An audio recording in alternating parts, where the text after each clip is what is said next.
Welcome to the Alcohol Minimalist podcast. I'm your host, Molly Watts.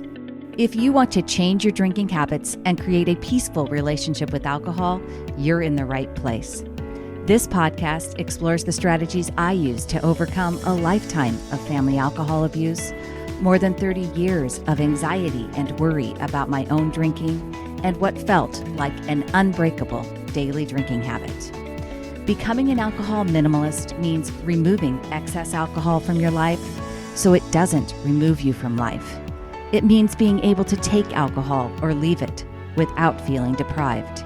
It means to live peacefully, being able to enjoy a glass of wine without feeling guilty and without needing to finish the bottle. With science on our side, we'll shatter your past patterns and eliminate your excuses. Changing your relationship with alcohol is possible. I'm here to help you do it. Let's start now. Well, hello and welcome back to the Alcohol Minimalist podcast with me, your host, Molly Watts, coming to you from an absolutely gorgeous Oregon. I don't know what to say, folks, but it's probably been 5 weeks that we've suffered through some pretty miserable, rainy weather, and the past 2 days, 70 degrees, sunshine, absolutely glorious. You can hear it in my voice. I love it around here when it's like this, and I really hope it just sticks around. By the time you're listening to this, it'll be, the beginning of June, and I'd like to say that I'm just past the rain in June. So anyway, welcome back. Before we get started, I have a prize winner today. As a reminder, if you want to be eligible for some alcohol minimalist swag, all you have to do is go to wherever you listen to this podcast and leave a review, or go over on Amazon and leave, or any other place actually that you might pick up the book. It's available on lots of various e-retailers. And if you leave a review of either the book, Breaking the Bottle Legacy, or a review of this podcast, you will be automatically entered to win. And today's winner is Jay Crones. Jay Crones, you left a review of the book on Amazon. Super appreciate that. And if you would please email me, molly@mollywatts.com. Let me know that you are Jay Crones, and I will send you out your alcohol minimalist swag. All right.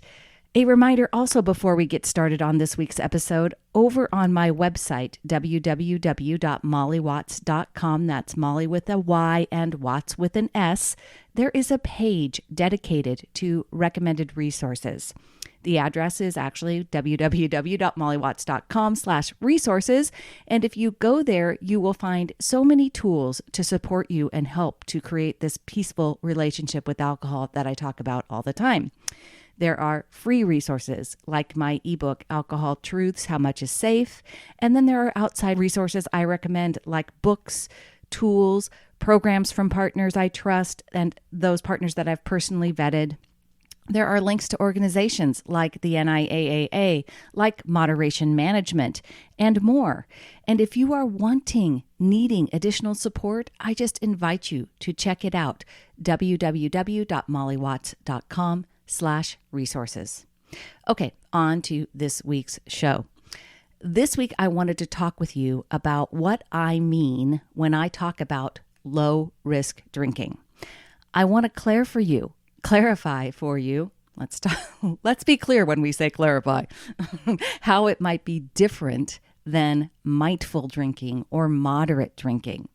And I want to share why it's been an important part of the peaceful relationship with alcohol I have. So if you've been listening to this show for any length of time, you have probably heard me share some science-based information. You've heard me talk about my love of science, my inner science nerd, who really values and uses science in my life as a compass for a lot of the different areas of choice in my life.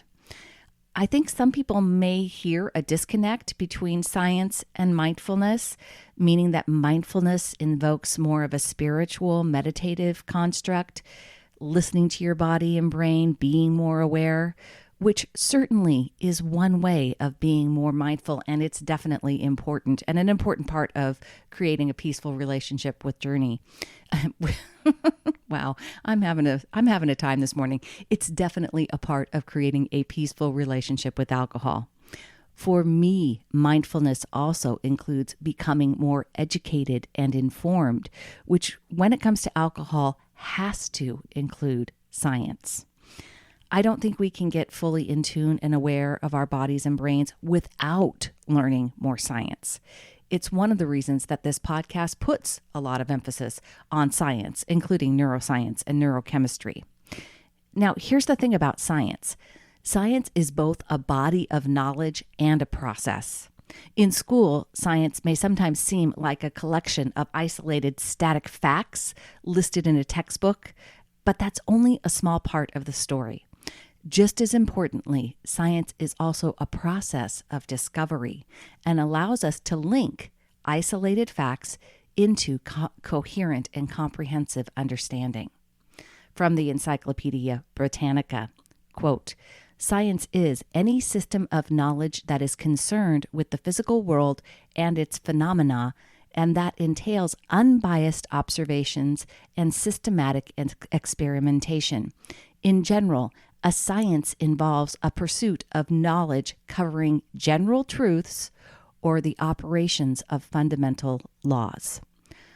What I find interesting about this definition is that it actually says general truths with an S. I think it's important to hear that because one of the things I've shared here on the podcast is the limitations of research and science when it comes to alcohol. It's also why I titled my ebook, Alcohol Truths, Not Truth. Using science to guide your decisions around alcohol is a fundamentally good strategy, but not if you don't understand the limitations of that science. I talked about this specifically back in episode number 31, using science to guide your alcohol decisions, which I'll be linking here in the show notes. And there's another foundational episode on using science way back in episode number 2, where I talk about why science can be one of the challenges to your own power to create a peaceful relationship with alcohol. And I'll link that here as well. Now, without going into another full-blown conversation, but I also know that there are a lot of new people finding this podcast all the time. I will simply say that if you are holding on to headlines like drinking red wine prevents heart disease, or maybe something like this one I found, people who consume red wine between 1 to more than 5 glasses a week had a 10 to 17% lower risk in contracting COVID-19, but beer drinkers had a heightened risk, according to a recent study. That is a true headline I found, folks, by the way. If you are using these kind of headlines to justify your nightly drinking habit, then I really want you to listen to this. These kinds of headlines are, simply put, not true.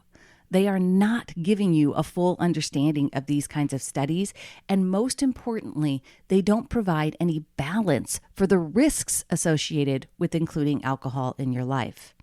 What is 100% true is that no one should be adding alcohol to your life for any perceived health benefits.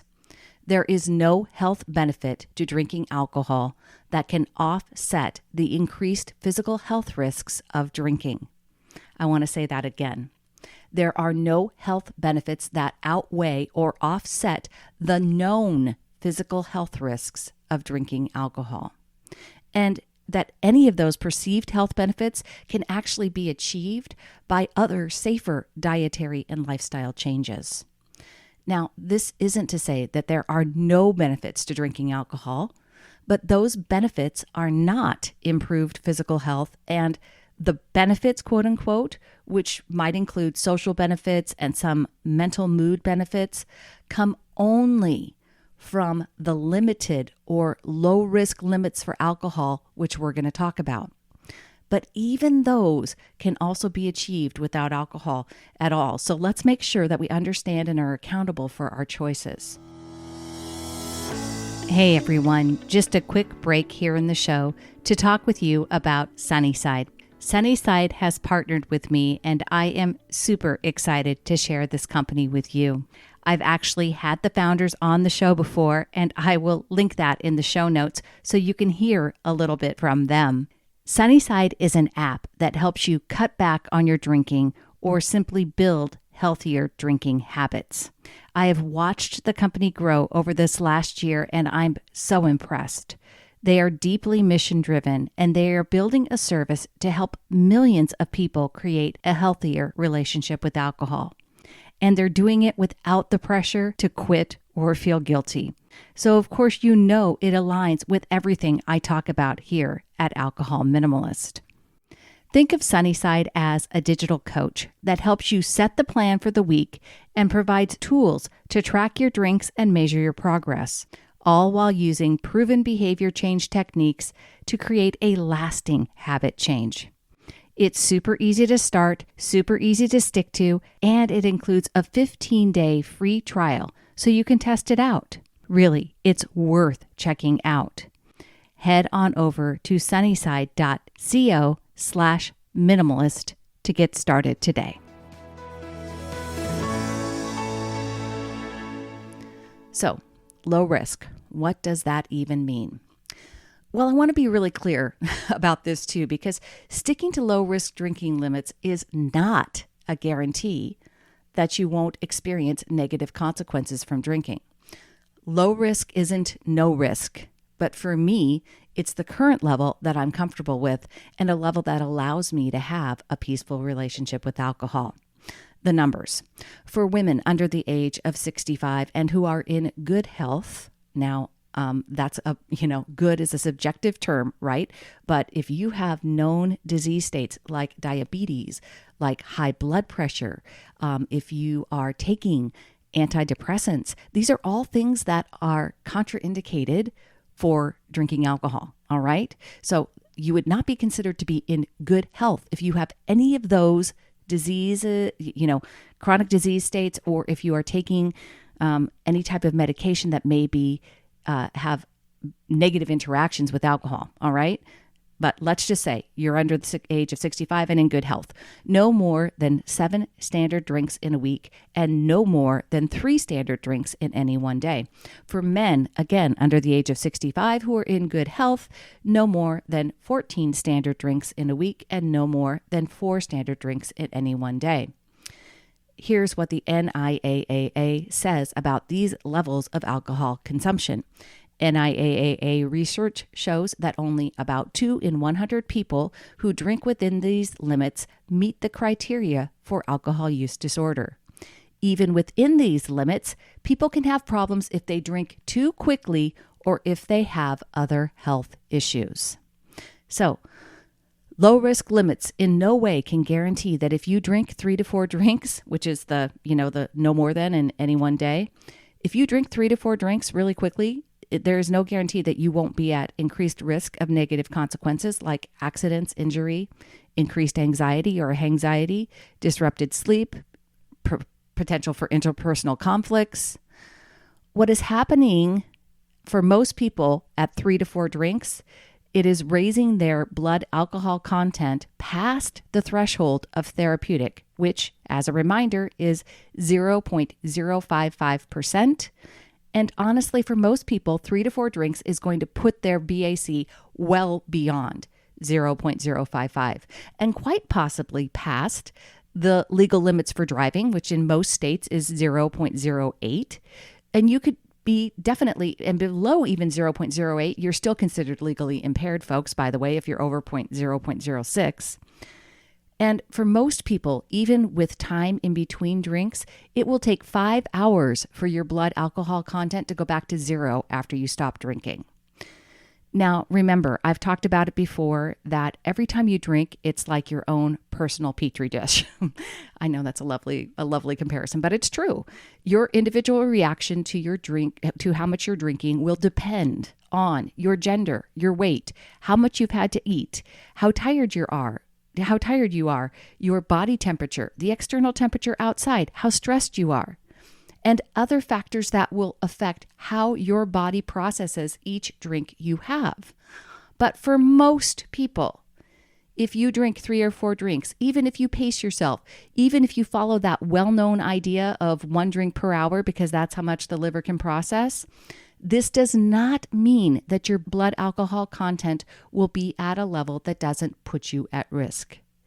drinking 3 drinks for a woman in a day and 4 for a man, this number is really just a backward extrapolation from the definition of binging from the NIAAA, which is for women is 4 or more drinks and for men is 5 or more drinks. So to not hit the binging level, right, 4 and 5, you have to stay below that, which is where we get that 3 for women and 4 for men. It's literally just one less of what is allowed to not be considered binging, but it could definitely put you at risk. For putting you into risky behavior categories based on an increased blood alcohol content. In his book, Drink, The New Science of Alcohol and Your Health by Dr. David Nutt, he clarifies, to reduce the risk, and this is a quote from that book, and I will link it here in the show notes, folks, if you haven't read it. It's one of my favorites.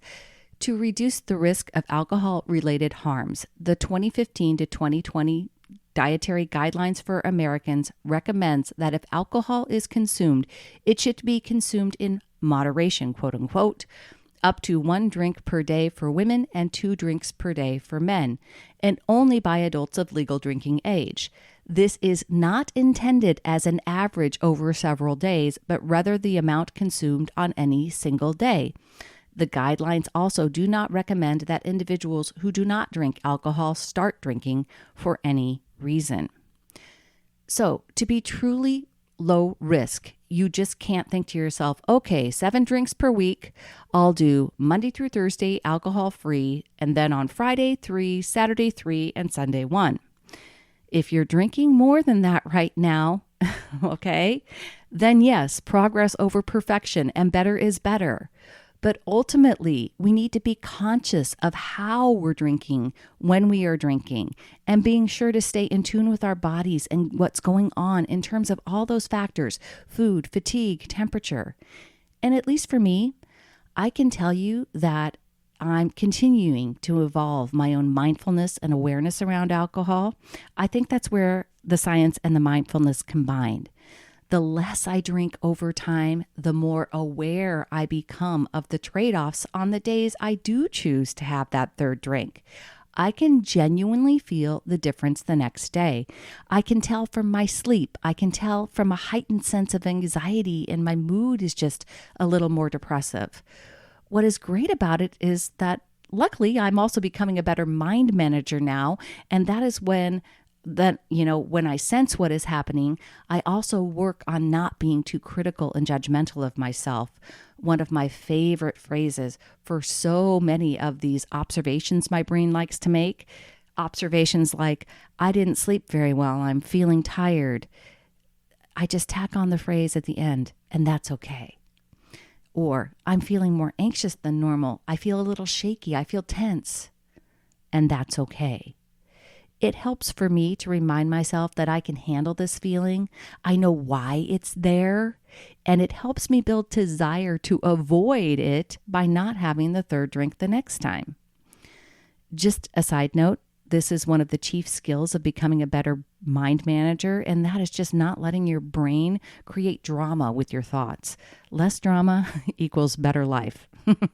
Even when the circumstances of your life are challenging, less drama, less dwelling in the problem, more focus on the solution is where you want to direct your thinking. Sorry, I digress.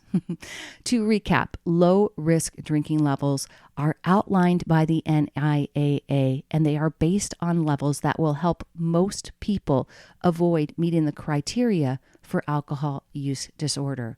But even the maximum daily thresholds of 3 to 4 drinks for women and 3 drinks for women and 4 drinks for men, respectively, do not necessarily ensure low risk, especially depending on how fast those drinks are consumed. Part of my journey to become an alcohol minimalist was to learn to use data, to use the science to help me rewrite some of the stories I held on to for years regarding alcohol. Low-risk drinking is important to me because I want to mitigate risk, because worrying about whether my drinking was at unsafe levels for years caused anxiety that I lived with for years. I understand the risks now. I understand the science of alcohol and how blood alcohol content impacts my brain, and why drinking more than 1 to 2 drinks raises my blood alcohol content beyond the limit of 0.055%, which is really the threshold for those positive social and mental mood benefits. Up to a blood alcohol content of 0.055% is when alcohol may provide feelings of relaxation, confidence, slight euphoria, contentment. This is what people might describe as feeling a little tipsy, right? The pleasurable effects of alcohol end after a blood alcohol content of 0.055%, which is why alcohol is known as biphasic. In this earlier phase, lower blood alcohol content gives you that pleasurable effect, and drinking to a blood alcohol content of above 0.55% does not increase the pleasurable effects, right? So that's why it's biphasic, 2 different phases, and instead negative consequences increase with every increase of blood alcohol content over 0.055. When we include alcohol in our lives in a truly low-risk way, we can experience the pleasure of alcohol without the pain. It can enhance our social interactions, relax us, and add to a special meal or a party. While it's certainly not necessary to drink to experience any of those effects, it's also something that as an alcohol minimalist, I can enjoy. I'm a work in progress, but a peaceful work in progress. I am 100% confident that I won't return to my nightly 3 to 4 drinks a night habit. I am 100% confident that I won't drink past those low-risk limits on a weekly basis. And additionally, I include multiple alcohol-free days each week, 1 alcohol-free weekend each month. I'm actually right in the middle of it, or I guess at the end of it now, as I am doing this podcast this weekend. And I always include at least 1 alcohol-free month per year. What is so different about being a real alcohol minimalist is that I really value my alcohol-free days. I pay attention to how I feel. I uncover old habited thoughts that still want to pop up about alcohol, by the way, when I'm having an alcohol-free weekend or an alcohol-free day. And I observe them. I'm curious about them. I notice them. And I bring them into my conscious mind and I question them. Low risk drinking is a great goal. It's progress for most people. It certainly was for me. It's progress when we aren't even aware before of these limits, and then we become aware and we understand how they are determined. Wherever you are in your relationship with alcohol, I hope that you use these low risk limits to guide your plans. Make a plan ahead of time. Use these limits to make that plan, and let's work on the stories around alcohol that you've never ever questioned. All right, my friends, I hope you are having a beautiful weekend wherever you are. I'm certainly going to enjoy the beautiful sunshine while it's still here in Oregon. And until next time, my friends, choose peace. Thank you for listening to the Alcohol Minimalist podcast. This podcast is dedicated to helping you change your drinking habits and to create a peaceful relationship with alcohol. Use something you learned in today's episode and apply it to your life this week. Transformation is possible. You have the power to change your relationship with alcohol now. For more information, please visit me at www.mollywatts.com.